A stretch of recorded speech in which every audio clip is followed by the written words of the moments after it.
Hello everyone, Genki here, and today we're taking on Skyrim, but I can only use daggers. Daggers are pretty weak. Not as weak as a fork or wooden sword, but still weak. For our character, I went with a red guard for the 25 to 1 handed. We then said hi to Alduin, before escaping Helgen with Ralof. The reason I went with Ralof was because Imperial soldiers carried daggers as backup weapons. I decided to go with a dual-wielding build for this run. With our acquired 2 iron daggers, we made our way through Helgen Keep. Along the way, we picked up the steel dagger from the torturer. Once outside, we selected the warrior stone and made our way to Riverwood. After selling all our excess loot, we made ourselves some leather armor, and bought a second steel dagger. I decided to go with light armor for this run. I then went over to Embershard Mine for the easy experience. This gave us enough experience to reach level 2. I put the point in the health and took the first rank of the armsman perk. I then made my way up to Bleak Barrow. After the bandits at the tower, I realized I forgot to sell my loot from Embershard Mine, so I quickly went to the Riverwood Trader to sell everything and buy a backpack for more inventory space. Back to Bleak Barrow. The bandits at the beginning brought us to level 3, where we continued to put points into our health and damage. This helped with the Frostbite Spider, who did force us to use our potions, but it was no issue. We could now cut down Arvel and get the Golden Claw. This led us into the Draugr section, but they were also no issue. Lockpicking opened a chest brought us to level 4, where we took the Dual Flurry perk for faster speed while dual wielding. This will be our last one-handed perk for a while, until we can get rank 3 of the armsman perk. Despite being blades, daggers are not affected by bladesmen. Time for the boss of the dungeon, a Draugr Overlord. With our newfound speed, we drained his health bar in seconds, giving us the Dragonstone. We can now make our way to Whiterun, where we encountered the Genki caravan. We got really lucky, as they were selling gloves with a one-hand enchantment. We then entered the city, and talked to Jarl Balgruuf and Farengar. Before Ilif could comment about the dragon attack, I bought Oak Flesh from Farengar. Since we were dual-wielding, I figured boosting our defense with alteration magic was the best route to go. While we were getting briefed on the dragon attack, for some reason, Farengar was there and kept teleporting. When we arrived at the Western Watchtower, I first noticed that Oak Flesh took almost all of our magicka. It also did not add enough defense, but thankfully, I had been doing a lot of alchemy, so we had a lot of health potions. Had being the key word, because we used up all of them to take out Murmilnir. Back at Whiterun, I sold some stuff to Belethor, causing us to reach level 5, where I immediately took the Novice Alteration perk. At Dragonreach, I decided to do some enchanting. I wanted a ring to boost our damage, but I only had enough money to buy a common soul gem. This meant our ring would only boost our damage by 4%. A 4% boost to 8 damage still makes it 8. We then turned in the quest to the Jarl, who instructed us to go see the Greybeards. However, first was a detour to Riften. I decided to kill Greylod the Kind to do the Black Brotherhood's questline. I never did the Black Brotherhood's questline. After Riften, I decided to make my way to Ivarstead. We got some bad luck and encountered a Sabercat on the way. It was possible for us to beat it, but we needed some good luck. However, we then got an attempt where a pack of wolves also spawned on the road. This screwed up the Sabercat's aggro, and gave us a chance to beat it using a Paralysis Poison and Frostbite Venom. Upon reaching Ivarstead, we made our way up to 7,000 steps. An Ice Wolf then almost took us out, so yeah, I was not wasting time on the Frost Roll. At Hrothgar, we got sized up by Master Einarth, before then being sent to Ustengrav.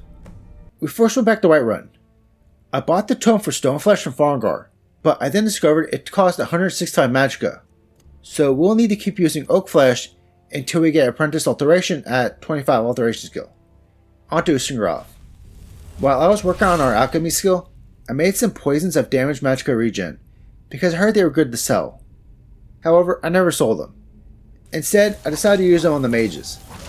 The mages liked to spam Frostbite and Lesser Wound, which both constantly consume magicka. I'm not really sure how much it helped, because I never really used poison in Skyrim. The Necromancer did force us to heal, but she was only a novice, so she quickly went down. The regular Draugrs in the dungeon mostly went down before they could hit us, though the restless ones did prove a little more difficult. At our level, there were only 2 of them, so we were quickly at the Frostbite Spiders. the small ones all being one-shots, while the big one took more effort.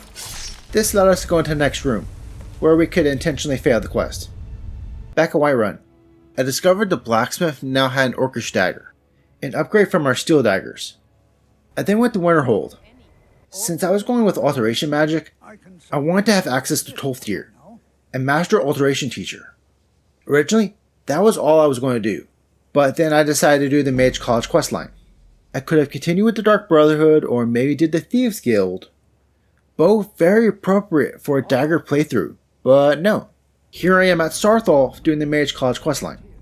Feralda gave us Mage Light in order to enter the college, and I was quite shocked when it broke through the wall in the Saarthal amulet puzzle. We then got hit with the Chaos Control by a Sigic Mage, who told us we were close to something of great power.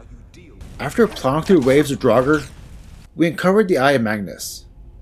The eye was guarded by a named Draugr. At the start, he was immune to damage, but with Tolfdir's assistance, he lost his invincibility, going down to our daggers. He somehow caught on fire, but I never saw a firebolt coming from Tolfdir's location. He then exploded, so I assumed it had something to do with the Eye of Magnus. Back at the college, we told the Archmage of the Eye. He then instructed us to visit the Arcanium to see if we could find any info in the Eye. In the Arcanium, we talked to Urag, a rare orc mage. Turns out he did have a book on the Eye. Keyword did. A mage named Orthorn had stolen the books and ran off to join some rogue mages. The mages were camped at Felglow Keep. However, before leaving, we were approached and interrogated by Ancano, a Thalmor advisor to the college. We didn't really tell him much before he sent us off. Felglow Keep, in comparison to everything we have done so far, was a big spike in difficulty. Outside were 2 mages and a flame atronach. The ice mage was only a novice. However, the fire mage was an apprentice. Through some cheese, we were able to defeat both mages, but that did not despawn the atronach. It must have been a thrall, so we had to knife it down as well. We then went inside, where we were met with an apprentice ice mage. We got him on the second try. We could fight a couple of mages at the same time, however, we were always overwhelmed when there was 3 or more. Thankfully, in the next portion, we could get the assistance of some captured vampires. One vampire survived the fight, but she went back towards the entrance. We then made it to the room with Orthorn. He was locked in a cell. After freeing him, he told us the leader of the mages has the book we needed. I decided to have Orthorn accompany us. The room following the prison had multiple apprentice mages. I thought maybe having Orthorn in front could give us an advantage, but no. He went down in seconds. I then decided to leave the dungeon and take a trip to the Atronach Stone, south of Windhelm. This stone gave us 50% magic absorption, along with plus 50 magicka and minus 50 magicka regen. This did not help. We were still getting overwhelmed. We had to make a run for it. This brought us to a room with necromancers, who we quickly took out, along with their skeletons. We then had to wait to see if Orthorn would appear, and thankfully he did. From that point on, we did have some difficult points, but nothing compared to the room with the 2 apprentice fire mages. Eventually, we reached the boss of the dungeon, the Caller. I decided to have Orthorn distract the Caller, as we went around and collected the books. Shortly following us taking the final book, Orthorn went down, but the Caller's flame atronach had barely any health left. The Caller herself was at half health, but our magical absorption had activated, so she was no threat as we took her out with a few swings of our daggers. We could now return to Urag, who rewarded us with a skill book for each magic school. This then caused the Sigic Mage from earlier to appear at the college. He informed us to find the Augur of Dunlane. I had done this quest before, so I knew where to find him. He told us that Ancano had also consulted him about the eye. However, the Augur felt we were more trusting and told us about the Staff of Magnus. The head teacher, Maribel, had been researching about the staff and told us to go visit the dormer ruins of Mazulf. At our current strength, the spider bots posed no issue. However, we then encountered a Chorus Hunter fledgling, and not only was it creepy, it was quite strong. I decided to go back to Whiterun. We didn't have enough money for a good soul gem, so I did Amaran's side quest. Today, his father's sword was at White River Watch, so I looted all I could from the cave as I cleared it out.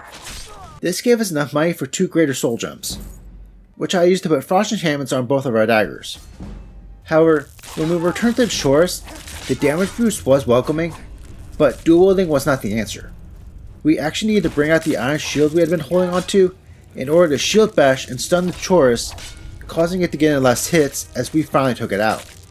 This didn't end the difficult encounters though.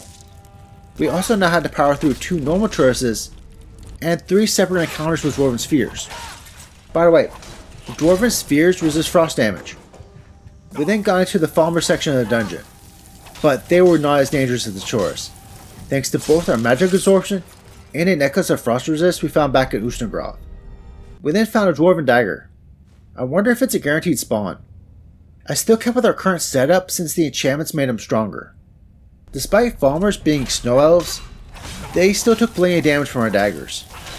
Even a Thalmor Skulker went down in seconds. However, we then entered a room with a Thalmor Gloomlurker. Thankfully it was a mage, and our magic absorption came in for the rescue again. From that room, we only had one way forward, but then we were met with a Dwarven Spider Guardian that shot out lightning. We managed to take it out with barely any health left.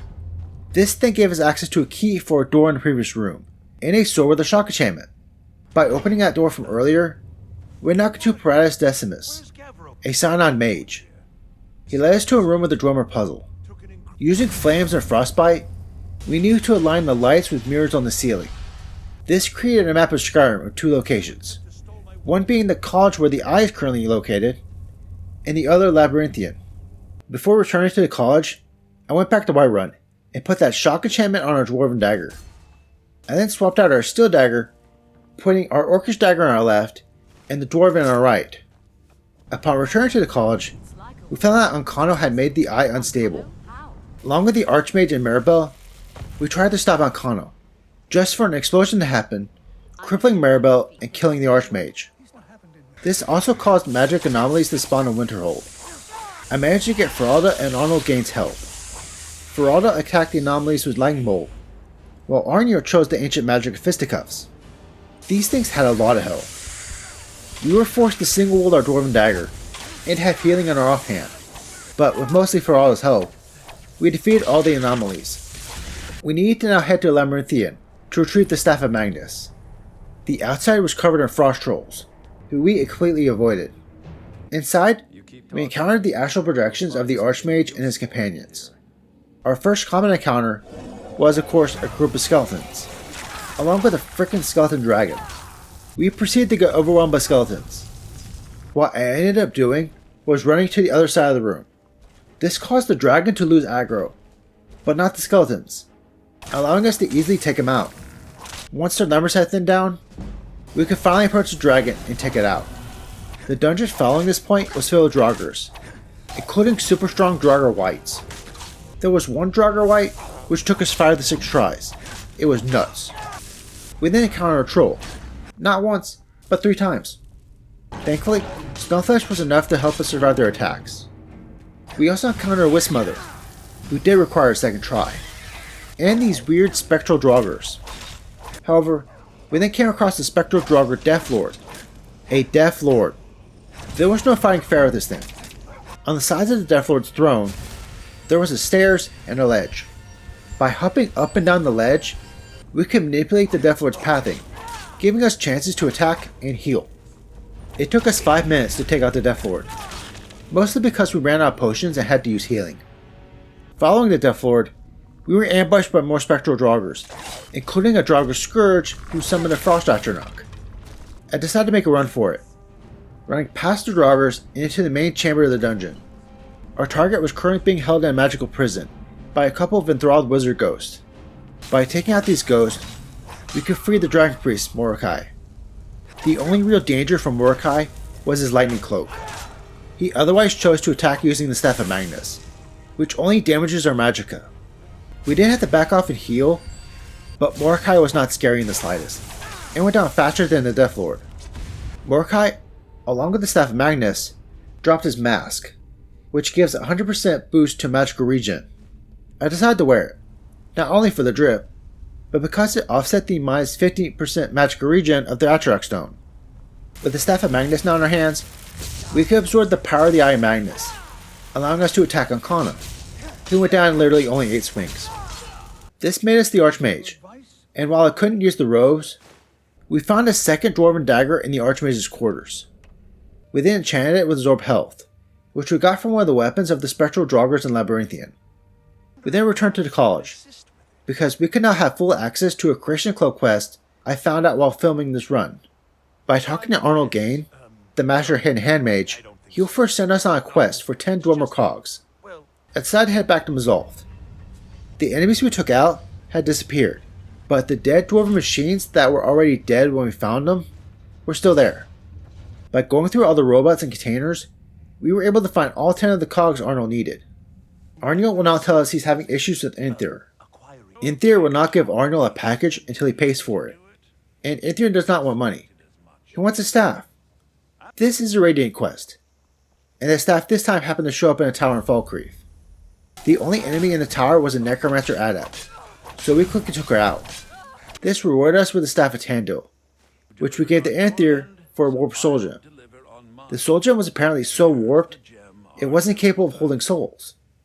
We gave the soul gem to Arniel, whose next task was transferring heat into the soul gem.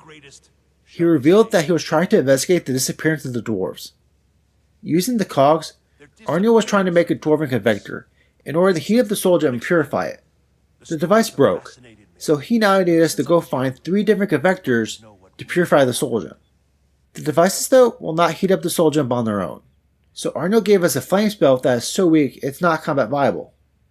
We found 1 convector back in Mazolth, and a second in the storeroom next door. You can tell this was designed to be done while we were doing the college questline. As for the third one, we found it out in the open outside Riften. Kinda weird, but okay. With the soul gem now purified, we returned to Arniel, who then told us to come back in a few days. So I decided to go back to the main quest. We had just completed Ustengrav, so next was heading back to Riverwood to talk to Delphine. She needed us to take out a dragon. We were a little unfortunate that Stalkinir was a fire dragon, but we were kinda overpowered for this battle. We then talked to Delphine, who was inside Stalkinir, before proceeding to the next step of our plan, infiltrating the Thalmor Embassy. By putting most of our stat points into health, along with the Atronach Stone and our Absorb Health Dagger, we were a tank. We did not use a single health potion, as we made our way through the courtyard and Alduin's Solar. Rolando did give us a weapon upgrade, in the form of an Elven Dagger. We then saved Malborn and made our way back to Delphine. I sold all the Elven armor we had looted.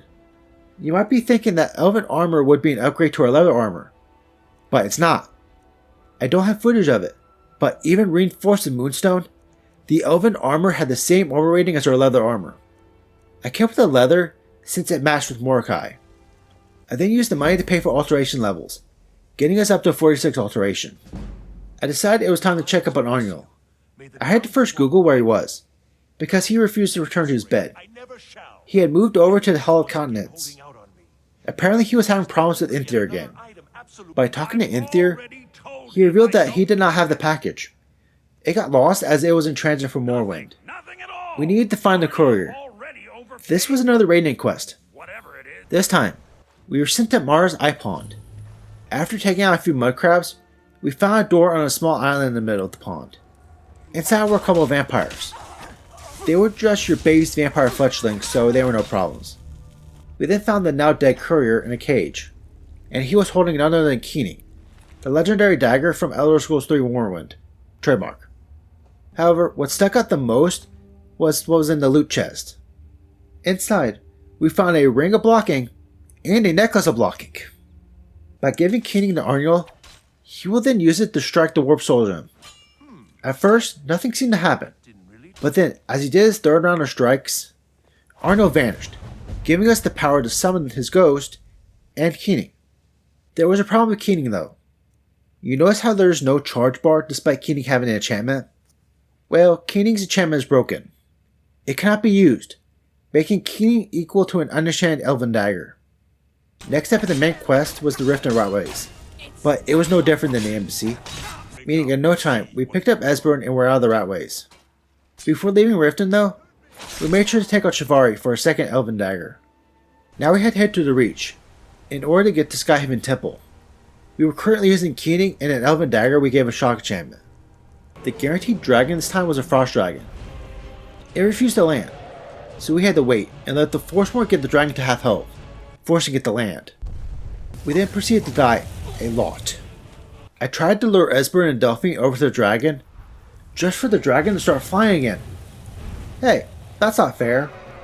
It did land in front of us, where we were able to take it out, but only thanks to a draw to resist cold we happen to have.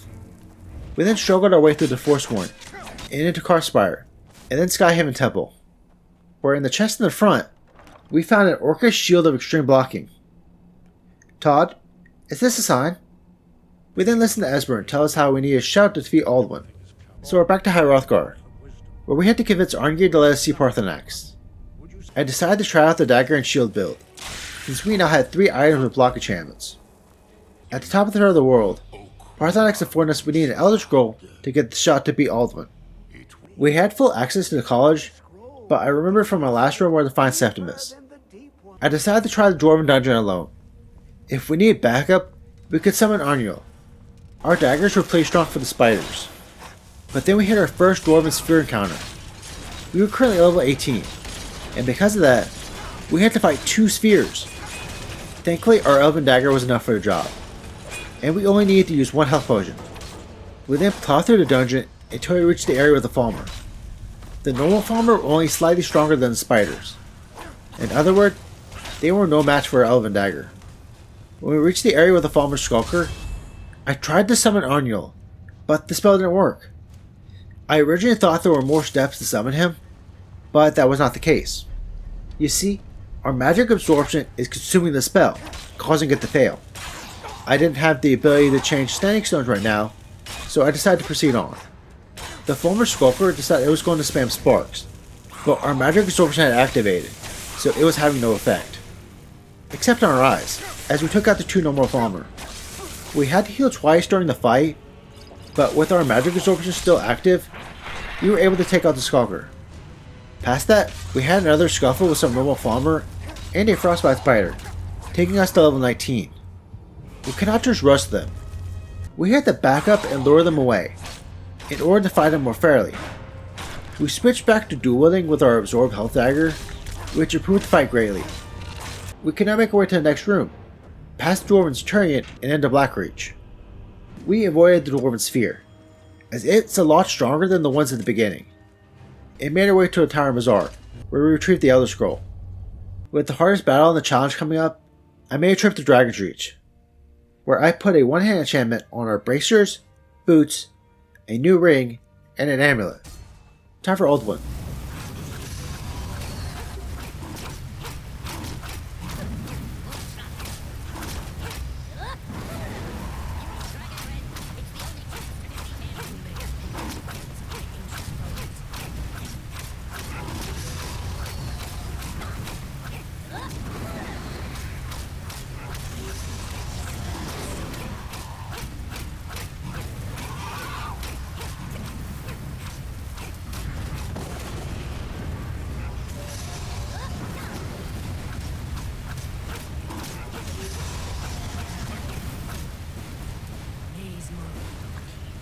Yep, we were that strong.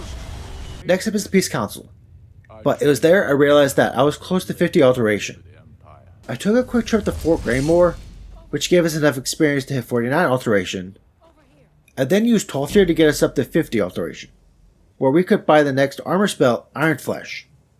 This gives 80 armor, getting us up to 200 armor rating with only 5 level armor. Also, we reached level 20. We took Adept Alteration, so we could actually use Iron Flesh, but there's something more important. Do you know what happens at level 20? Silas opens up his Mythic Dawn Museum in Dawnstar. He has a couple pieces missing though. The 3 pieces of Mehrunes Razor. The handle we got by bribing Jorgen and Morthal. The blade we retrieved from an Orc bandit hideout in Falkreath. The pommel we got by taking out a Hagraven at a Forsworn hideout in the Reach. With all these together, Silas asked us to meet him at the Shrine of Mehrunes Dagon outside Morthal. Dagon refused to talk to Silas, but freely talked to us, since he knew we retrieved the dagger pieces. He gave us a task: kill Silas and we will get his razor. So I quickly rushed Silas and took him out. However, as Dagon put the dagger together, he summoned 2 Dremora to fight us. I decided to fight the one with the one-hand axe first. Iron Flesh was proving its worth, as we tanked the hits from the Dremora with a Warhammer. We had to heal once, since their weapons were enchanted with fire, but we managed to beat them. We now had Mehrunes Razor, one of the strongest daggers in the game, with 7 more damage than our Elven Dagger, not to mention its enchantment that gives it a chance to instantly kill anything. We were now ready for Skalldothan. As expected, the Draugr had almost all upgraded to the next tiers, with the restless Draugrs becoming Draugr Whites, and the regular Draugrs becoming Restless. They didn't stand a chance against our daggers though. We did get the instant kill proc, but only once. Or at least, I only noticed it once. The Draugr Overlord was just still an Overlord, so we were quickly outside, but we rushed towards the gate. Our armor was still just leather after all. In Sovngarde, we now had to fight soon. Since we beat the Mage College quest, we could give Soon a different answer to what right we had to enter the Hall of Valor, which was pretty neat. During the fight, we got caught up in Soon's power attacks, which still chewed through our health bar despite Iron Flesh. A single health potion though was enough for us to power through and beat Soon on our first try. Time for a final battle with Alduin.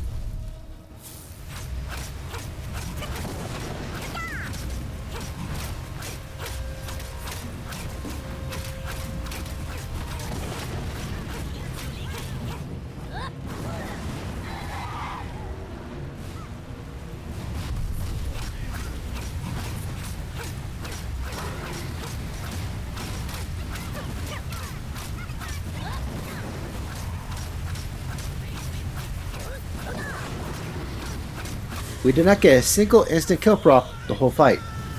Anyway, we beat Skyrim with only daggers. Thank you to everyone who watched this video. And if you enjoyed the video, don't forget to like and subscribe. See you next time where we're going back to Pokemon.